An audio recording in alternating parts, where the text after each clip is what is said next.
couper au montage, c'est les clients. Hein.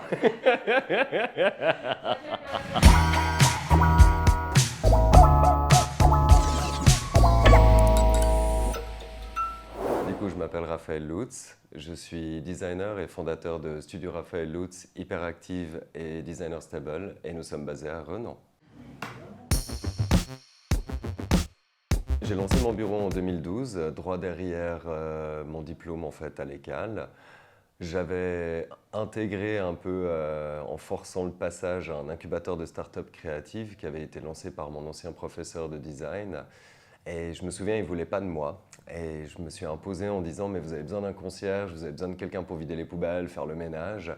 Et en réalité, j'ai commencé comme ça, d'abord vider les poubelles, faire le ménage, nettoyer les WC, d'espace de coworking qui était rempli de tous mes anciens collègues d'études. Et j'ai eu la chance de faire un tout premier mandat pour une galerie de design qui s'appelle Neuf Galeries. J'ai dû dessiner une lampe. Et en fait, ça a été mon tout premier projet en tant qu'indépendant après avoir lancé mon bureau. Studio Raphaël Lutz, c'est vraiment un bureau de design industriel et de produits. On dessine des objets, on dessine des intérieurs, on est vraiment très tangible au niveau du design. Au final, il va y avoir une production d'objets. On a aussi Édition by Lutz au sein de Studio Raphaël Lutz qui vend des objets que nous on a dessinés et qui sont fabriqués par des artisans de la région.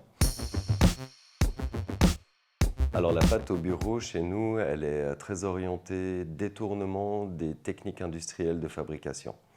On adore prendre une technique qu'on n'utiliserait absolument pas pour fabriquer tel ou tel type d'objet. Ensuite, nous, on va énormément être proche de nos artisans avec lesquels on va fabriquer les prototypes. Il y a véritablement cette relation entre le pensable, le designer donc, et le possible, l'artisan. Ensuite, je me suis beaucoup intéressé à la question finalement du design management, de la stratégie design, de l'inclusion du design dans une stratégie d'entreprise. Et c'est là qu'en 2016, j'ai fondé à l'époque le Lab et c'est devenu Hyperactive en 2020. Le Hyperactive, c'est un espace avant tout. C'est une ancienne usine de friteuse, 400 mètres carrés. Et en fait, on a décidé d'investir cet espace et de le transformer en un lieu dans lequel on peut créer des émulsions. On peut mettre en rapport le monde créatif, le monde corporate. C'est un espace de tous les possibles. En janvier 2017, le concours se passe, la Suisse se ramasse lamentablement et je me dis à ce moment-là, ok, moi je suis fils de restaurateur, ça fait des années que je vais organiser des tables d'hôtes, j'ai un énorme espace avec une cuisine, cool, j'ai les moyens de le faire et au final, je me suis rendu compte que j'avais créé un projet de recherche, que finalement Designer Stable, c'est un projet de recherche en design expérimental des arts de la table.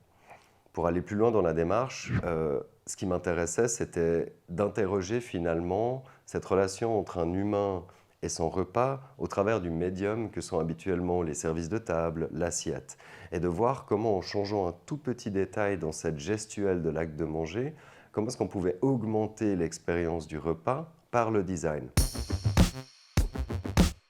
Disruptif pour moi, c'est véritablement rechercher la rupture avec tout ce qui se faisait avant pour amener quelque chose de nouveau, plus en rapport avec les nouveaux paradigmes que notre société crée tous les jours.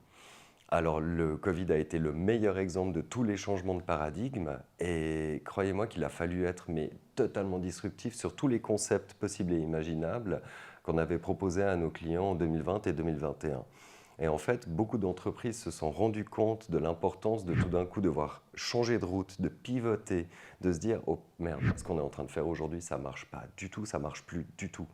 Anticiper, prospecter et se dire « Ok, dans 10 ans, comment est-ce qu'on va manger? Comment est-ce qu'on va utiliser le métaverse? Comment est-ce qu'on va utiliser les transports publics?